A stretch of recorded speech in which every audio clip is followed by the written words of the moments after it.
Existe alguma relação na sua vida que você sustenta há tempo demais, sem saber porquê disso? Hoje eu quero te oferecer uma pergunta que separa os vínculos que te constrói daqueles que só te mantêm por aparência ou culpa ou hábito.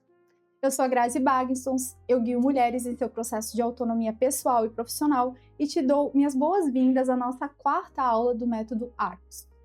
Depois de falar sobre autonomia, superadaptação e autoria, hoje eu vou mergulhar contigo num terreno que sustenta e ao mesmo tempo desafia tudo o que a gente discutiu até aqui, as relações. E eu começo com uma distinção que parece simples também, mas não é. Ela muda a forma com a qual a gente enxerga os próprios vínculos. Existem relações herdadas e relações escolhidas. As relações herdadas são aquelas que a gente não decidiu ter, como a família de origem, sendo o exemplo mais evidente. Ninguém escolhe os pais, os irmãos ou o lugar que ocupa dentro de uma história familiar que já estava em curso antes mesmo do nosso nascimento. As relações escolhidas, pelo contrário, são aquelas que nós construímos ao longo da nossa vida. Amizades, parcerias amorosas, vínculos profissionais, alianças que fazemos por afinidade, interesse, afeto. E essa distinção importa porque a gente costuma tratar as duas categorias com a mesma lógica emocional, e isso é um erro. A gente aplica muitas vezes a lealdade incondicional dentro de uma relação escolhida, especialmente no ambiente profissional. Mas talvez isso faça um pouco mais de sentido numa relação herdada da família, ou escolhida e que pertence ao nosso ambiente íntimo. E às vezes a gente aplica, ao contrário, a exigência de mérito e competência, que é adequada no ambiente profissional, dentro das relações familiares, cobrando desempenho onde deveria haver acolhimento. E isso me leva a uma distinção que também é importante aqui para nós, para a gente pensar relações dentro do método ARCOS. Cada esfera da vida tem uma ética própria que deveria organizá-la. No ambiente profissional e institucional, o que deveria prevalecer é a ética da competência. Já no ambiente familiar e das amizades, o que deveria prevalecer é uma outra coisa, que aqui eu vou chamar de ética do acolhimento ou da saúde e da autonomia. Boa parte do nosso sofrimento relacional nasce exatamente da troca de lugar dessas duas éticas. São lógicas afetivas invadindo o trabalho e lógicas de troca e conveniência invadindo o afeto. Vamos começar pelo trabalho.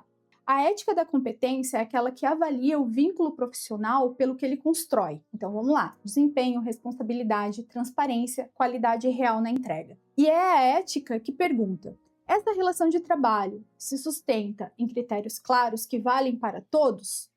Já a ética da conveniência é aquela que sustenta um vínculo profissional por outros critérios que vamos dizer aqui menos nobres: proximidade, aparência, alinhamento emocional, chantagem prática. E é importante dizer, essa distinção entre competência e conveniência só é perceptível dentro do ambiente profissional, porque é ali que existe um contrato, existem critérios públicos, existe uma responsabilidade coletiva contra a qual a conveniência pode ser medida. Nos estudos acadêmicos, essa confusão entre relações afetivas e íntimas e os espaços de trabalho recebe vários nomes: patrimonialismo, familismo, clientelismo. Em todos eles, o contrato e a transparência acabam sendo deixados de lado em nome de lealdades privadas. Sérgio Buarque de Holanda, em Raízes do Brasil, descreveu o homem cordial como aquele que organiza o mundo a partir dos seus afetos e das relações pessoais. A consequência é que aí o profissionalismo acaba perdendo uma força diante da lógica do ser próximo, do ser da casa, do ter um vínculo. A Lilia Schwartz estudou como o familismo transforma a lógica familiar em lógica institucional. Protege-se os nossos, distribuem-se as oportunidades dentro de círculos de confiança e se naturaliza a ideia de que pertencimento vale mais do que um critério objetivo profissional. O clientelismo acaba sendo desdobramento disso, em forma de troca implícita. Proteção em troca de fidelidade, reconhecimento em troca de alinhamento, oportunidade em troca de silêncio. Nesse modelo, discordar vira uma traição pessoal. Questionar uma prática institucional vira ingratidão. A crítica deixa de ser parte legítima do trabalho e da sua melhoria e passa a ser lida como rompimento emocional.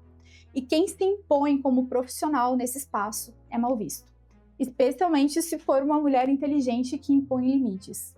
E isso, vamos lá, não acontece só nas empresas. Pierre Bourdieu vai mostrar que instituições acadêmicas também reproduzem redes de poder e pertencimento. Mérito que acaba se misturando com proximidade, fidelidade intelectual e adaptação aos códigos internos do grupo.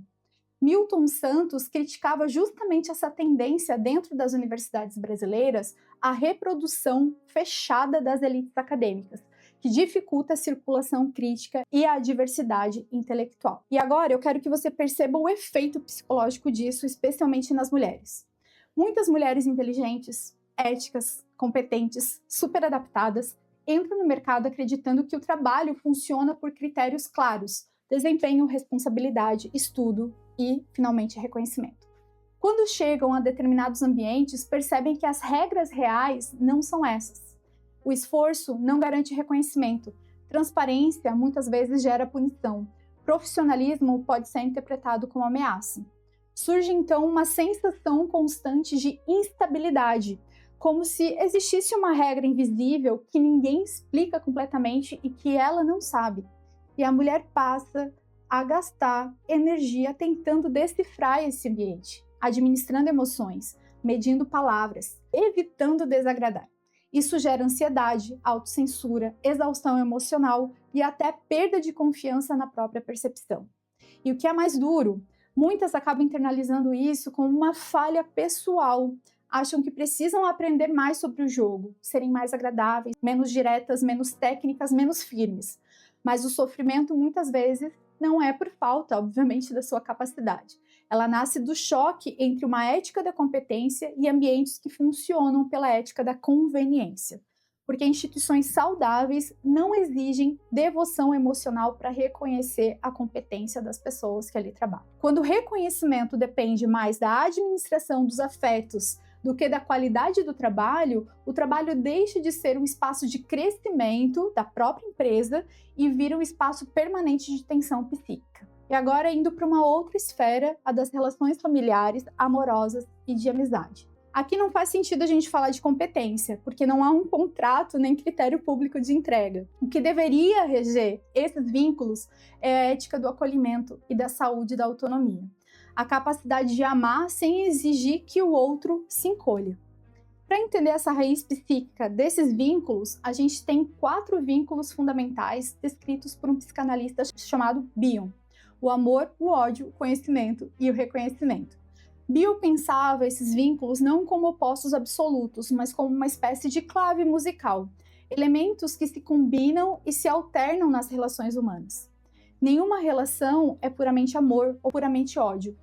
Toda relação de longa duração carrega os 4 vínculos em proporções variáveis, e a maturidade emocional está justamente em reconhecer que isso se mistura, sem idealizar nem demonizar nem o vínculo nem a pessoa. Aqui eu trago também a Jessica Benjamin, porque ela desenvolve um conceito precioso para esse momento. Benjamin descreve como as relações saudáveis não são aquelas isentas de ruptura, mas aquelas capazes de reconhecer a ruptura e reconstruir o vínculo depois dela. Ela chama isso de processo de quebra e reparação. Uma relação madura e saudável não é uma relação sem conflito, é uma relação em que o conflito não destrói a possibilidade de reconhecimento humano mútuo, em que os dois lados conseguem, depois da ruptura, voltar a se enxergar como sujeitos, sem que um precise desaparecer ou ser humilhado ou maltratado para que o outro exista. Existe uma diferença importante entre pessoas que celebram sua autonomia e pessoas que apenas toleram os resultados dela, enquanto isso não ameaça a posição que ocupam na sua vida. Muitas vezes a resistência ao seu crescimento não aparece de uma forma explícita. Ela surge em pequenas ironias, comentários passivo-agressivos, piadas que vão diminuir as suas conquistas, silêncios desconfortáveis quando você prospera, tentativas sutis de fazer você se sentir exagerada por querer mais ou melhorar alguma coisa. É assim que muitos vínculos mantêm o controle, não pela proibição, mas pela produção constante de culpa, dúvida e autocensura. Aqui eu posso afirmar que uma das chaves para esse processo de autonomia é aprender a dizer não ao outro. Então, um não aqui para nós inaugura uma separação emocional muito relevante. É um momento em que você deixa de organizar a sua vida apenas em função da manutenção dos vínculos e começa a assumir uma responsabilidade pelo que você quer, pelo próprio desejo, mesmo correndo risco ou sabendo que isso pode desagradar outras pessoas. O custo emocional é real nisso, porque crescer frequentemente desorganiza pactos invisíveis dentro das relações, família, amizade, relacionamentos amorosos. E aqui tem uma outra armadilha que a gente vai nomear: permanecer em relações sustentadas pela ética do favor, do clientelismo afetivo, da dívida emocional. Relações onde todo o apoio cobra obediência silenciosa e troca. Nesse tipo de ambiente ou relação, a autonomia nunca floresce completamente, porque toda liberdade vem acompanhada da sensação de traição. E aqui a gente tem dois mecanismos que costumam manter esses vínculos em pé, especialmente na vida das mulheres. O primeiro é o medo da solidão, usado historicamente como um instrumento de conformidade. A ameaça de ficar sozinha ainda disciplina muitas escolhas de mulheres adultas e faz com que amar se confunda com o ser aceito. E vale a pergunta: eu amo a partir de mim ou amo para ser aceita? O segundo ponto é o argumento do tempo já investido. A gente permanece muitas vezes em relações que nos diminuem, justificando essa permanência pela quantidade de anos dedicado a essas relações. Mas esses anos investidos são argumentos sobre o passado e nunca sobre o futuro. Cada vínculo merece ser avaliado pelo que ele produz daqui em diante. Um sinal prático de desequilíbrio, aliás, é uma contabilidade afetiva. Quando você sabe tudo da vida de alguém e essa pessoa sabe muito pouco da sua. A gente vê que não tem uma reciprocidade. A reciprocidade está comprometida. A autonomia real exige coragem para construir novas redes de afeto, pertencimento e reconhecimento. Relações maduras não tentam reduzir a sua potência para preservar hierarquias emocionais. Relações maduras vão sustentar a sua liberdade ao mesmo tempo em que te responsabilizam pelas suas escolhas. O ambiente certo não vai eliminar conflitos, vai permitir que você exista sem precisar diminuir a sua expansão para manter o amor disponível. E mais que isso, te dá também liberdade para crescer. E o convite que eu te deixo aqui tem duas partes, uma para cada esfera. No trabalho, observe o que organiza os reconhecimentos e as oportunidades, é competência ou é conveniência? E na vida pessoal, escolha uma relação importante, herdada ou escolhida e se pergunte: esse vínculo acolhe a minha autonomia ou drena a minha energia para que tudo continue igual? Aqui a gente chega no final da nossa quarta aula. Eu agradeço pela companhia e na próxima aula eu vou falar sobre conhecimento, sobre os limites do que nos é ensinado e permitido e sobre a potência do conhecimento que a gente constrói pela arte, pelo estudo, pela imaginação. Até lá!